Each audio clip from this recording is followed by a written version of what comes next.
Hi there, Carrie here. So there's this part of your brain.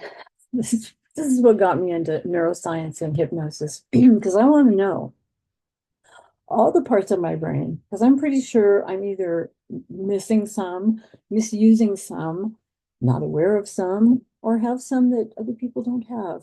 And none of that is true. But it pushed me into understanding what's going on up there and why does that thing feel like my worst enemy sometimes. Did you know that there's a part of you?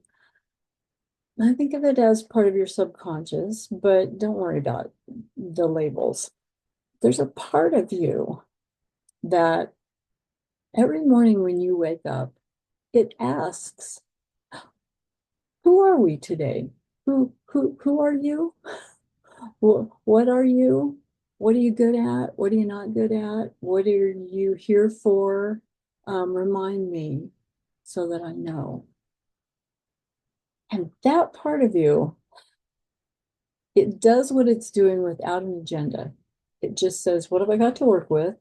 My job is reflecting back to you what you believe. My job is to make your life feel um, coherent and in alignment with what you believe. Because if everything is happening as you believe, as you are comfortable with it, then that keeps you in a comfortable state. You're not in panic. And that's kind of my job, is to keep the status quo. So who are you? And for a lot of us, I know I'm just going to take you back to when I was in school. I would wake up in the morning, and if it was after several tests that weren't passes, after a lot of practice that didn't feel like it panned out, after setbacks and some idiot talking about, digital recording or tape recorders or we're going to be replaced and all the reasons why I should quit, waking up and just feeling defeated already before I even start. And so, who am I? We don't even hear the question being asked. We just hear, give me a memory, give me an idea. Who were we yesterday? We're probably the same person today. Yesterday we stayed alive. So if we just replicate what we did yesterday, we'll be okay. Who are you? Well, I'm a student. I'm a struggling student. I'm a student who practices a lot and gets no results. I'm a student who keeps taking tests and can't pass. I'm a student. Oh, okay. You're a student. Very good. We won't worry about getting out of school and working because you're a student. Oh, you're not good at taking tests. Okay. You might have a really good one coming up today, but you know what? I'm going to mess you up a little bit so that because you have to maintain being a student that's struggling. I can't easily allow you to feel good about going forward because then that would put you in the unknown. And I can't protect you in the unknown because I don't know what that's about yet. So we'll just almost pass another test, but not quite because I want you to feel comfortable. It doesn't make you comfortable. I don't get that message. I'm just down here with no filters, listening to what you're saying. You're a struggling student, practicing a lot, not getting the results, taking the tests, not passing, not getting out. Um, Everything seems coherent to me. Everything seems pretty copacetic. You're getting exactly what you keep telling me you believe.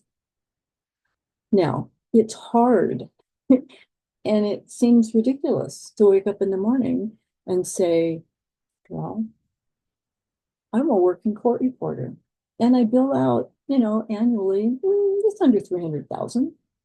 I take the jobs I want to. I take 8 to 12 weeks off every year and, here and there and just enjoy traveling and not worrying about the things that other people worry about. And sometimes I kind of stop and feel a little guilty, but I worked hard for this and I deserve it. And as a student, can you wake up and say those things? Because there's part of the other part of you that says, well, that's ridiculous. Obviously, we're still in school. We're not that person. I'm here to tell you, I am that person. And the things that make me that person, the things that have allowed me to have that kind of life as a court reporter, well, they were always there. They were always there. This version of me existed even when I didn't know she did. I had no idea. I just kept thinking, I'll keep doing what I have to do. And sooner or later, hopefully before I die, I'll be out of school and I'll get certified and I'll work somewhere doing I don't know what. I don't know what that looks like. There's no way I could know what it feels like. Oh, if I could talk to her and tell her to stop being your own worst enemy. Because the things you say and the things you think and the things you believe are the building blocks of tomorrow. And you're building a whole lot of stuff you don't want to be stuck in. But Carrie, you can get out of school faster, or you can get out of school at a comfortable rate where the unknown isn't hitting you faster than you think you're ready for it. Except there's a version of me 6 months after being certified, and she was able to look back at school and say, oh my God, why was I standing in my own way? Oh my God, why did I think I needed to take part-time jobs to make bills meet when in the first 3 months of reporting, I made more than I did the whole previous year. And I wasn't working hard. I was just doing a different kind of work. I was taking it down and typing it up. Back in the days when we typed it up, I was taking it down and producing a transcript. It's what we do in school. We take it down, we produce a transcript. I think sometimes that producing a transcript part gets lost in the equation. It's the magic. You can get it down, but if you're not getting it out easily, quickly, effortlessly, efficiently, then it's going to cause you a whole lot more work and stress and worry. So while you're in school, and it'll help you be a better writer and get out faster, while you're in school, take it down, type it up, analyze what you're doing, look at it, see where you could make improvements. When you take those tests and they feel like, it wasn't pass. I know I did really bad on it. Well, you don't know. Yeah, okay. Where in it did you do bad? Show me, tell me. How can we make that better? And how can we have that, whatever it was, not happen again? Analyze it, truly analyze it,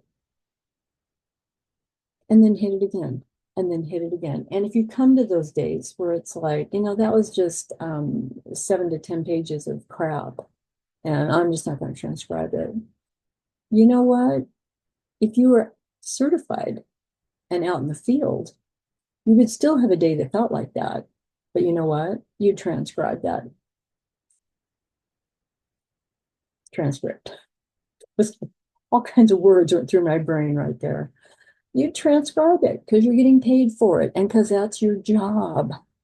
So your job right now as a student is to step into that world and ask yourself, I just took down 10 pages. How much would that have been if I was out in the field working? How much money would I have made if I was out in the field working? I don't know, 200, 300, 400, depends on what kind of firm you work for and what their minimum rates are. And 10 pages, I don't know, 100 pages, be 10 times that much. You could be out making money if you would get really good at transcribing your own work. Don't be duped into transcribing somebody else's. Don't be duped into scoping somebody else's. That makes you better at that skill. But you're reading somebody else's notes and looking at somebody else's work and somebody else's errors and somebody else's bad practice and somebody else's habits. And all that shit gets downloaded into you too. Now you go back to doing your practice and you've got your stuff that you're trying to overcome and their stuff that you're trying to overcome that you don't even know is in there now. But I can't get out of school fast enough. Well, take a deep breath, close everything else off and do it. Just that is what I would tell my younger self if I could go back. Stop making excuses. Stop trying to convince yourself that you can't do this.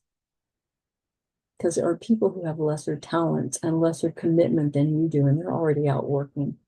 They're making more money this month than you made in half of last year, busting your ass.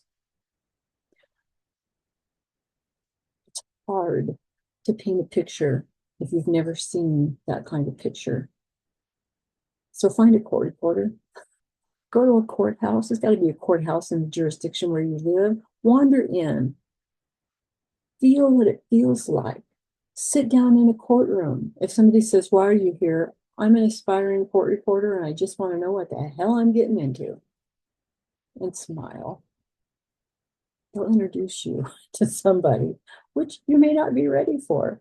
And it's okay to be just on a reconnaissance mission. I don't know, just here to kind of feel it out, to realize it's real. This is where I'm going. This is going to be my life. Find a court reporter and sit in on depositions, on hearings, on arbitrations. Feel what it feels like. Do the thing. See it, feel it, taste it, touch it, make it real. It's the only thing that's going to pull you out of school against your own will, oftentimes. Please know that there are a lot of us out here who are willing to share whatever we can to be the person we wish we'd had back when school was killing us, when we didn't feel like it was ever going to end.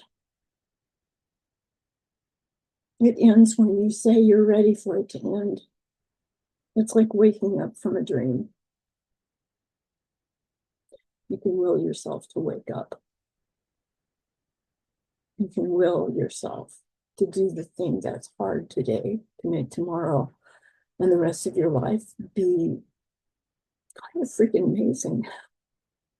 To be able to do what you love every day, to be appreciated for it, to be paid well for it, be able to travel, to be able to give your family the things that other families don't have, to be able to give back to the community also, to be the person that you wish you'd had, and then go back and be that for somebody else. I love you guys. Have a great week.